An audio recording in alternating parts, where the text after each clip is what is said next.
Εδώ είμαστε λοιπόν, επιστρέψαμε και το γνωρίζετε πολύ καλά ότι ο πολιτισμός έχει τη δική του θέση σε αυτή την εκπομπή και προσπαθούμε να στηρίζουμε τις ωραίες παραγωγές που γίνονται στην πόλη των Ιωαννίνων και γίνονται αρκετές παραγωγές και γίνεται μια προσπάθεια και από το ΔΠΘ Ιωαννίνων, το Δημοτικό Περιφερειακό Θέατρο, να γίνει λίγο πιο ανοιχτό προς την κοινωνία, προς την τοπική κοινωνία και να παρουσιάσει διάφορα θεατρικά έργα τα οποία αξίζει να παρακολουθήσει ο οποιοσδήποτε ο μέσος Γιαννιώτης και όχι μόνο, αλλά και αρκετοί επισκέπτες, μιας και είμαστε σε περίοδο που λίγο πολύ έρχονται και επισκέπτες στην πόλη των Ιωαννίνων. Για μια τέτοια παράσταση, λοιπόν, θα μιλήσουμε τα επόμενα λεπτά. Η ομάδα τέχνης Υφάδη παρουσιάζει τη θεατρική παράσταση Οδυσσέα γύρισε σπίτι του Ιάκωβου Καμπανέλη αυτή τη Δευτέρα 13 Μαΐου στις 9 το βράδυ στο Καμπέριο Θέατρο εδώ στην πόλη των Ιωαννίνων.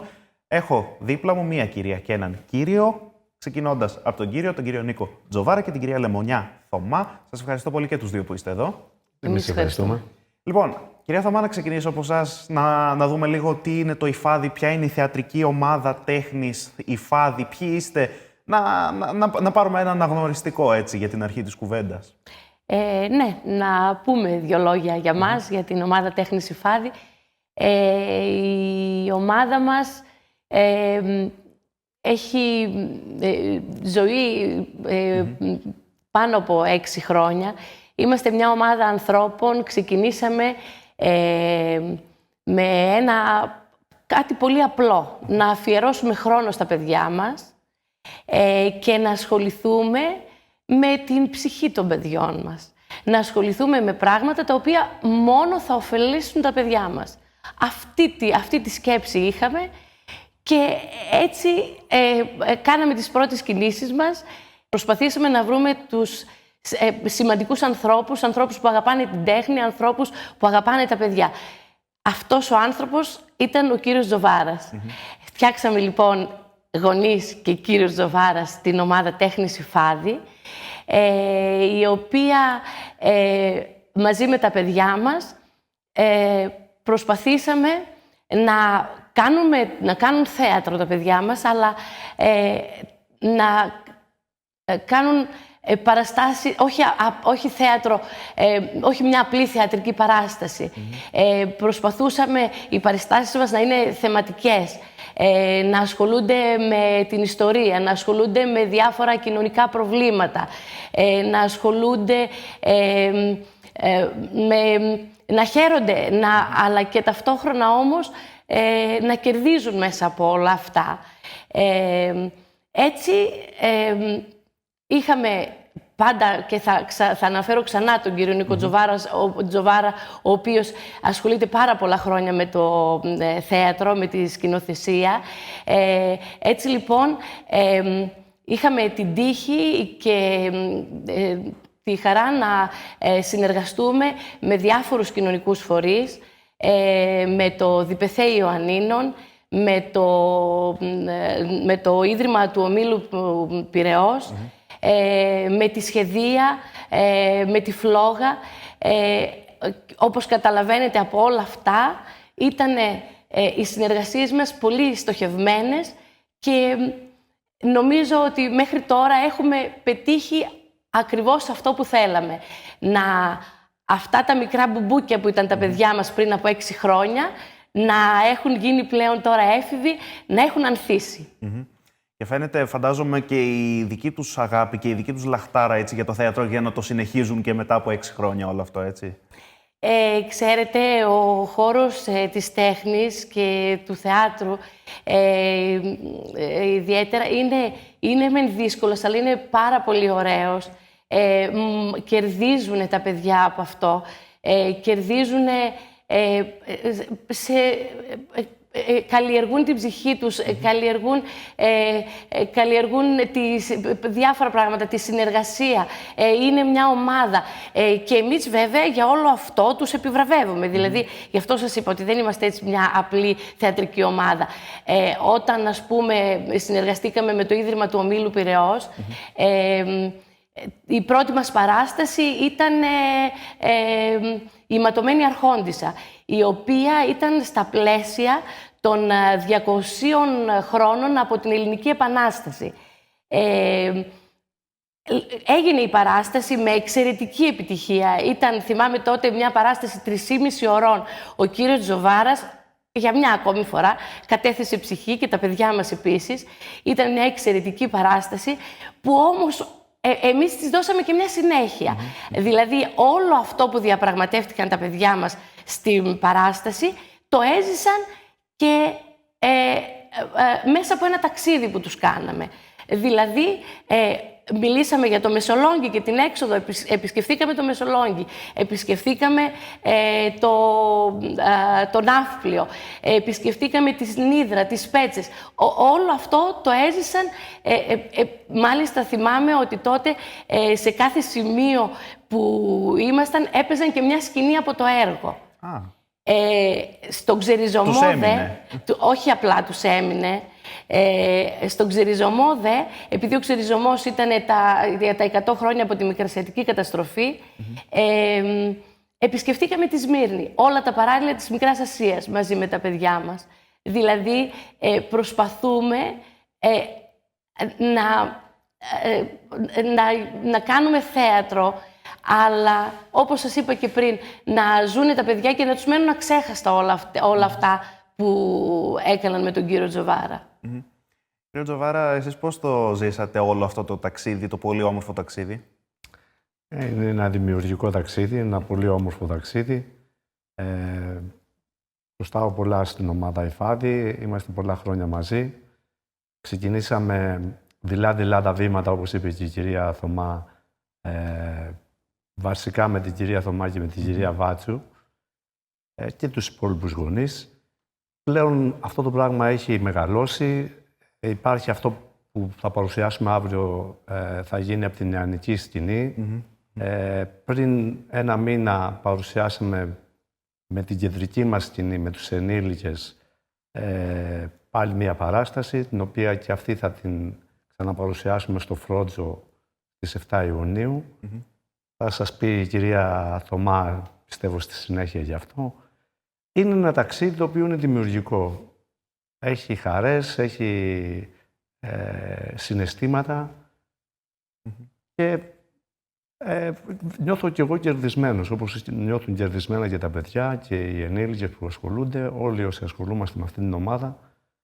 Μας γεμίζει αυτό το πράγμα που κάνουμε. Να δούμε λοιπόν περί τίνος πρόκειται. Οδυσσέα γύρισε σπίτι, έτσι, του Ιάκωβου Καμπανέλη. Ένας πολλά υποσχόμενος, νομίζω, τίτλος. Περί τίνος πρόκειται? Κοιτάξτε, ο Καμπανέλης έχει ασχοληθεί πολύ με τον μύθο του Οδυσσέα. Δεν είναι το μοναδικό έργο που έχει γράψει σε σχέση με το μύθο αυτό. Το συγκεκριμένο έργο το έγραψε το 1952, επηρεασμένος από το τέλος του Δεύτερου Παγκόσμιου Πόλεμου. Παίρνει το μύθο, τον διασκευάζει λίγο και η ιστορία διαπραγματεύεται το πώς βλέπει η ίδια η κοινωνία τον ήρωα. Είναι πολύ σύγχρονο το έργο. Μέσα από το κείμενό του ο καθένας θα αναγνωρίσει σημεία των τωρινών καιρών. Βλέπουμε ότι ένας ήρωας μπορεί να έχει μια άλλη εικόνα ο ίδιος για τον εαυτό του και η κοινωνία να έχει μια εντελώς διαφορετική εικόνα για αυτόν. Συγκεκριμένη τώρα υπόθεση, ο Οδυσσέας βρίσκεται πάλι σε ένα ταξίδι επιστροφής. Έχει γίνει ένας δεύτερος Τροϊκός πόλεμος, η αλληγορία που λέγαμε με το Δεύτερο Παγκόσμιο Πόλεμο, και επιστρέφοντας ταλαιπωρημένος, ναυαγεί στο νησί της Κύρκης. Εκεί διαπιστώνει ότι ο μύθος του προηγείται της έλευσής του. Ενώ στην αρχή τα πράγματα κυλούν ευχάριστα για αυτόν και ενθουσιάζεται με αυτό που ζει, στην πορεία βλέπουμε ότι η ίδια η κοινωνία, το σύστημα, έχει μια διαφορετική οπτική για το πώς πρέπει να διαχειριστεί το είδωλο του μύθου του Οδυσσέα. Αυτό τον οδηγεί σε αποκαλύψεις που δεν θα ήθελα παραπέρα να τις πούμε. Ας κρατήσουμε και για κάτι για τον κόσμο που θα έρθει. Να μην το χαλάσουμε, αλλά νομίζω ότι λίγο πολύ αυτό που έχω ξανασυζητήσει και με αρκετούς ανθρώπους έτσι, που ασχολούνται ενεργά με το θέατρο, ότι είναι και το μεγάλο στοίχημα, νομίζω, να πιάσεις την καρδιά του θεατή με ένα έργο που ο καθένας μπορεί να ταυτιστεί και ακόμη και αν δεν το πιστεύει, έτσι, μπορεί να έρθει να πει ότι ξέρεις κάτι, εγώ θα πάω να δω κάτι απλά για να χαλαρώσω και να κάτσεις στην καρέκλα να δει τους εκάστοτε, έτσι, ηθοποιούς και είτε μιλάμε για ερασιτέχνες είτε μιλάμε για επαγγελματίες και να ταυτιστεί στο τέλος και να πει ότι ξέρεις κάτι, σε αυτή τη θέση θα μπορούσα να είμαι κι εγώ. Ακριβώς. Αυτό είναι και το μεγάλο μυστικό του ίδιου του θεάτρου και των ηθοποιών αλλά και των θεατών, ότι έχεις την ασφάλεια, σου δίνει την ασφάλεια να ζήσεις μια κατάσταση χωρίς να υποστείς τις συνέπειες. Μπορείς να ταυτιστείς με τον ήρωα, να δεις τις αντιδράσεις, τις συνέπειες που έχει, χωρίς εσύ να έχεις την παραμικρή όχληση πάνω σε αυτό το κομμάτι. Απλά θα έχεις τον προβληματισμό. Μας ενδιαφέρει αυτός ο προβληματισμός. Μιλάμε για παιδιά, αλλά και γενικότερα σαν φιλοσοφία της θεατρικής μας ομάδας υπάρχει να μπαίνει ένας προβληματισμός. Τα έργα που διαλέγουμε έχουν αυτό το στοιχείο. Είναι κύριο χαρακτηριστικό που μας κάνει αναγνωρίσιμο στην τοπική κοινωνία και όσους μας παρακολουθούν. Και είναι πολλοί αυτοί. Και θέλουμε να τους ευχαριστήσουμε εδώ από το βήμα το δικό σας, γιατί όλα αυτά τα χρόνια μας στηρίζουν. Οι παραστάσεις μας είναι πάντα γεμάτες, δεν υπάρχουν θέσεις, είναι λίγο, θα πρέπει να κινείται λίγο γρήγορα ο κόσμος. Πάντα έχουμε ένα τηλέφωνο κρατήσεων θέσεων για να μην δημιουργείται πρόβλημα. Αν θέλετε, μπορούμε να σας δώσουμε και αυτό το τηλέφωνο. Να το πούμε, ναι, αυτό θα έλεγα τώρα, γιατί είναι σημαντικό νομίζω για όσους μας ακούν, ναι. Λοιπόν, το τηλέφωνο είναι 6937 74 81 87. Καλό θα ήταν, όποιος ενδιαφέρεται να παρακολουθήσει την παράστασή μας, να τηλεφωνήσει στο νούμερο αυτό, να κλείσει τη θέση του, για να μην έχουμε απρόοπτα της τελευταίας στιγμής.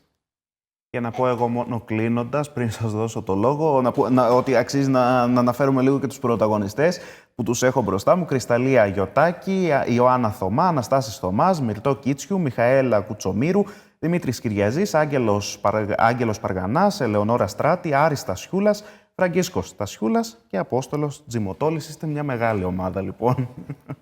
Είμαστε. Εμένα, αν μου επιτρέπετε, να μιλήσω και λίγο ως μαμά, μητέρα 3 παιδιών. Δεν υπάρχει τίποτε καλύτερο από αυτό που κάνουν τα παιδιά μας. Αν σκεφτούμε ότι τα παιδιά μας είναι ώρες στις οθόνες, στα κινητά, στους υπολογιστές, ξέρετε, φαίνεται εμένα που ο τρίτος μου γιος είναι αυτός που ασχολείται με το θέατρο. Φαίνεται η διαφορά σε αυτό το παιδάκι. Γι' αυτό λοιπόν, επειδή νομίζω ότι όλες οι ομάδες και οτιδήποτε ασχολείται με την τέχνη πρέπει να έχει ζωή, είναι απαραίτητο στις μέρες μας. Είναι ό,τι καλύτερο μπορούμε να κάνουμε για τα παιδιά μας εμείς οι γονείς. Εγώ από εδώ θα τολμήσω να καλέσω τα παιδάκια, τους εφήβους, παιδιά εφήβους και ενήλικες ακόμα, γιατί όπως σας είπε ο κύριος Νίκος, έχουμε και ομάδα ενηλίκων πλέον. Αν όχι στη δική μας ομάδα, που θα είναι μεγάλη μας χαρά να τους φιλοξενήσουμε, να ασχολούνται με ομάδες θεάτρου. Είναι ό,τι καλύτερο μπορούν να κάνουν για τα παιδιά. Πράγματι. Και μπράβο και στο ΔΠΘ, έτσι, που αγκαλιάζει όλες αυτές τις Αυτό ακριβώς θα ήθελα να πω, τελειώνοντας. Βεβαίως, μπράβο στο ΔΠΘ που, και ιδιαίτερα στον κύριο Καψάλη, που είναι ο νέος πρόεδρος του ΔΠΘ, που συνεχίζει αυτή τη δράση, τον ερασιτεχνικό Μάη. Εμείς πολλές φορές φιλοξενηθήκαμε στο Καμπέριο Θέατρο, στην παράσταση με τη Φλόγα, που παίξαμε μόλις το Φεβρουάριο, πέρυσι με το Δράκο, με τη Σχεδία. Είναι όλα τα παιδιά που δουλεύουν εκεί, είναι εξαιρετικοί στη δουλειά τους, αγκαλιάζουν τους μικρούς και μεγάλους ερασιτέχνες ηθοποιούς και το αποτέλεσμα είναι εξαιρετικό. Είναι πολύ καλή, γίνεται πάρα πολύ καλή δουλειά στο ΔΠΘ αυτή τη στιγμή και χαίρομαι που συνεχίζει. Έτσι, αξίζει να κλείσουμε με αυτό. Θέλω να σας ευχαριστήσω πολύ. Ανακεφαλαιώνοντας, Δευτέρα 9 το βράδυ στο Καμπέριο Θέατρο, είσοδος ελεύθερη. Όποιος επιθυμεί, καλό θα ήταν να δει αυτή την παράσταση. Σας ευχαριστώ πάρα πολύ. Εμείς ευχαριστούμε. Να είστε καλά κι εσείς.